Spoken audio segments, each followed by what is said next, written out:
They moved the booking to your sister's name. That's what my aunt said. Not apologetic.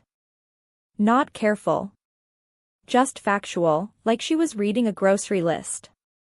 I stood in the hallway outside the wedding office, phone pressed to my ear, watching people walk in and out with flowers and envelopes. Someone laughed behind me. Someone dropped a tray. I asked when. She paused. Today. I thanked her and hung up. The hall doors were already decorated. My name was still printed on the welcome board, slightly crooked, taped over once before. I remember noticing that the tape was new. I didn't call anyone back. I didn't go inside. I just sat on the steps and watched the staff carry chairs from one side of the building to the other. That was the moment something shifted. Not anger. Not shock. Just the quiet understanding that this had never really been mine. By the time I went home, the family group chat was already busy. Messages stacked on top of each other. Voice notes I didn't open. Someone had shared a photo of my sister standing in front of the hall entrance, veil pinned too high, smiling like she always did when things went her way. No one asked where I was. That part stayed with me. At dinner, my mother placed food on everyone's plate except mine. Not deliberately. She was talking while serving, explaining how complicated the booking had been, how lucky it was that the manager agreed to adjust things at the last minute.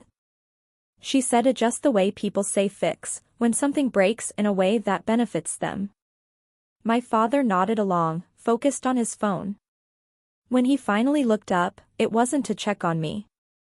It was to ask if anyone had confirmed the guest count for tomorrow. Tomorrow. I said nothing. I ate slowly, even though I wasn't hungry. The rice was dry. I noticed because I had time to notice. My sister came in late, dropping her bag on the chair next to mine, already talking. She didn't look at me when she spoke. She never did when she was nervous. You're okay with it, right? She asked the room, not me. It's just one day. You can do yours later. Everyone understands. Everyone nodded. I waited for someone to turn toward me. They didn't. Later that night, my mother knocked on my door. She didn't come in. You're the older one, she said. You know how to be patient. She said it the same way she used to say, you're strong, when I was a child and she didn't want to deal with something. I asked her when the decision was made. She adjusted her dupatta, eyes already moving away. Things happen. Don't make this harder. Harder for who was implied. Over the next few hours, small things lined up quietly. My cousin texted asking what color I'd be wearing tomorrow, assuming I'd be there early. An aunt asked if I could help seat guests, since I knew most of them. Someone forwarded me a vendor invoice, asking if I could just check the numbers. I noticed a pattern I hadn't named before. I wasn't being excluded. I was being reassigned. By midnight, the house was restless. Doors opening and closing. Bags being packed. My sister practiced walking in her heels down the hallway, laughing when she stumbled. I stayed in my room. I didn't cry. That surprised me. I kept waiting for the wave, the kind people talk about. It didn't come. Instead, there was a steady pressure behind my eyes, like I was holding something in place. At some point, my father came by. You'll understand one day, he said, standing in the doorway. Family requires flexibility. He said it gently, like advice. I asked him if he remembered when the hall was booked. He hesitated. Just long enough. You're not losing anything, he said finally. You're just waiting. Waiting had always been the word they used. Waiting meant not asking. Waiting meant adjusting. Waiting meant carrying things quietly so others didn't have to. When he left, I sat on the edge of the bed and looked at my phone. There were 23 unread messages now. None of them asked how I was feeling. They were logistical. Assumptions dressed up as coordination. That was when it settled. Not the loss of the hall. Not even the wedding. But the realization that I was expected to absorb this. To make it easier. To carry the weight so no one else felt it. And that expectation had never been discussed. I didn't announce anything the next morning. I woke up early, out of habit, and made tea the way I always did. Same cup. Same spot by the window. Outside, cars were already lining up near the hall. I could hear distant music testing speakers, the bass uneven, stopping and starting. My phone lit up while the water boiled. I didn't pick it up right away. When I finally looked, there were missed calls. My cousin. An aunt. Someone from the catering side asking if I'd arrived yet. I set the phone face down on the counter and poured the tea slowly, careful not to spill. No one came to check on me. That felt important. Around mid-morning, my mother knocked once and pushed the door open without waiting. She was dressed already, jewelry on, hair pinned tight. "You should get ready," she said. "They'll need you there." Need. Not want. I told her I wasn't going. She blinked, like she hadn't heard me correctly. "What do you mean, not going?" "I mean I'm staying home." She laughed once, short and surprised. "Don't be dramatic. People will ask questions." I nodded. They usually do. She stood there a moment longer, searching my face for something. Anger, maybe. Tears. An explanation she could push against. There wasn't one. When she left, her steps were faster than usual. The calls picked up after that. Messages too. Short at first. "Where are you? Are you okay? We're running behind." Then longer ones. "You can't do this today. Everyone's stressed. We'll talk later, just come now." I didn't respond. By afternoon, the tone shifted. Confusion crept in. A hint of panic. My sister called 3 times in a row. I watched the screen vibrate, then go still. She texted after. Did I do something wrong? That question would have undone me before. It was familiar. It carried history. But now it landed differently. I read it, noticed the wording, and put the phone back down. I lay on the bed and stared at the ceiling fan as it turned, uneven, clicking on one side. I counted rotations. I thought about how many times I'd stepped in to smooth things over. How often my silence had been mistaken for agreement. In the evening, my father called. He didn't raise his voice. He never did. "You're embarrassing the family," he said quietly. "People are asking where you are." I told him I hoped the wedding was going well. He exhaled sharply. This isn't the time to make a point. I realized then that they thought this was a tactic. A protest. A phase. They didn't understand that I wasn't holding something back. I had simply stopped offering it. As the night went on, the messages slowed. Then stopped altogether. The silence felt different now. Not heavy. Not sharp. Clear. Lying there in the dark, I understood something I hadn't before. My absence was louder to them than my presence had ever been. And that meant I had more leverage than I'd been taught to believe. The days after the wedding passed quietly. Not in the way people mean when they say things calm down, but in a more literal sense. Fewer messages. Longer gaps between calls. The house felt larger, like rooms had stretched when no one was rushing through them. I didn't ask how the wedding went. Photos appeared anyway. Shared without captions. My sister smiling, slightly tired. My parents standing stiffly beside her. The hall looked exactly the same as it had the day I sat on the steps. Same lights. Same chairs. Different names on the board. I noticed that no one tagged me. That seemed intentional. A week later, my mother asked if I could help organize the leftover payments. Vendors had questions. Someone needed signatures.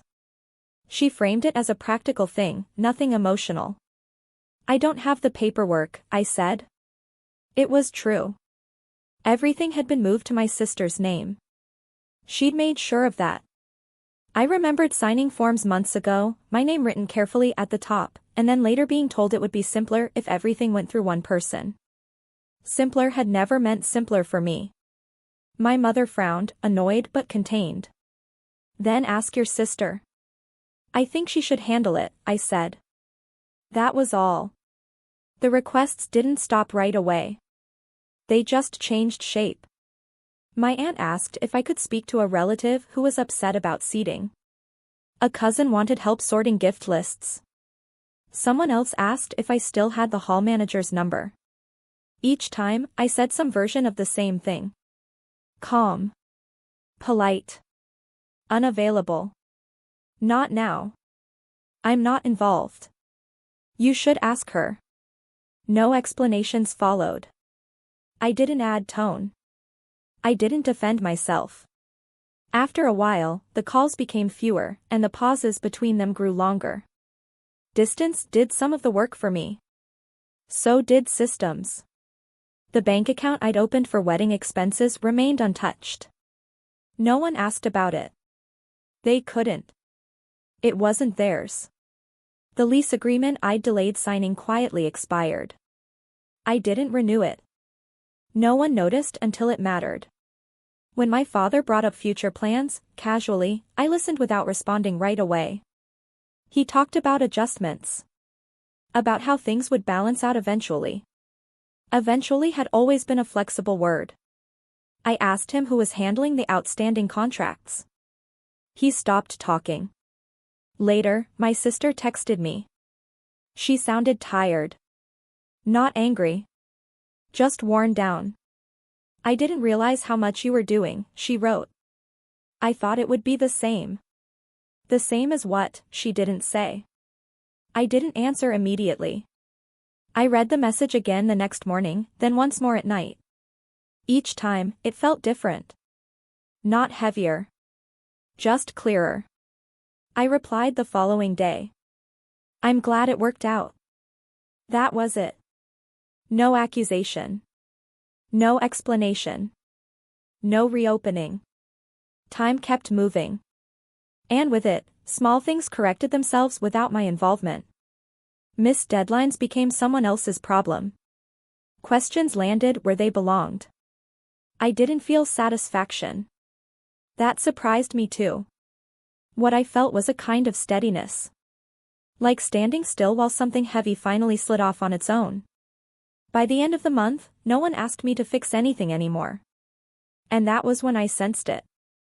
Not relief. Not resolution. Just the quiet certainty that something had shifted into place, and it wasn't going to move back. I didn't mark the change when it happened. There was no single moment that announced it. No conversation where things were cleared. It showed up instead in small absences. Fewer assumptions. Fewer expectations delivered casually, like they were favors. Weeks later, my mother asked me how work was going. Not because she needed something attached to the answer. Just the question, hanging there. I told her it was steady. She nodded, like she was filing the information away for herself, not for use. My sister stopped calling late at night. When she did reach out, it was brief. Neutral. She told me about her new routine, about learning things she hadn't needed to before. Paying deposits. Following up. Waiting on people who didn't respond right away. I listened. I didn't offer solutions. My father stopped saying eventually. He spoke more carefully now, as if testing where responsibility actually sat. Once, he mentioned a family gathering coming up and asked if I planned to attend. He didn't add anything after the question. No pressure. No framing. I'll see, I said. And he accepted that. Nothing dramatic followed. No apology arrived fully formed. No acknowledgement was spelled out. But the weight I'd been carrying stopped returning to my hands. That mattered more. I noticed it one afternoon while sorting old papers. Contracts, receipts, notes from months ago. Things I'd once guarded carefully because no one else would. I realized I could throw most of them away. So I did. The haul came up again, indirectly. Someone mentioned it in passing, how booked it always was, how complicated scheduling had become. My name didn't come up. Neither did my sister's. It was just a place again. That felt right. At a family dinner near the end of the year, I arrived late. On purpose. No one commented.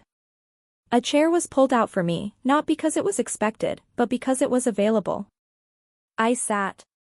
I ate. I listened. There was a moment, brief and unremarkable, when my mother started to say something and then stopped herself. She looked at me, then changed direction mid-sentence. It wasn't deference. It was awareness. I didn't feel vindicated. I felt lighter. When people talk about closure, they imagine something loud. Something final. But this wasn't that. This was quieter. Slower. Almost easy to miss. I had stopped filling the gaps. And everyone else had adjusted to the shape that left behind. The toast never happened. At least not out loud. But I think they heard it anyway.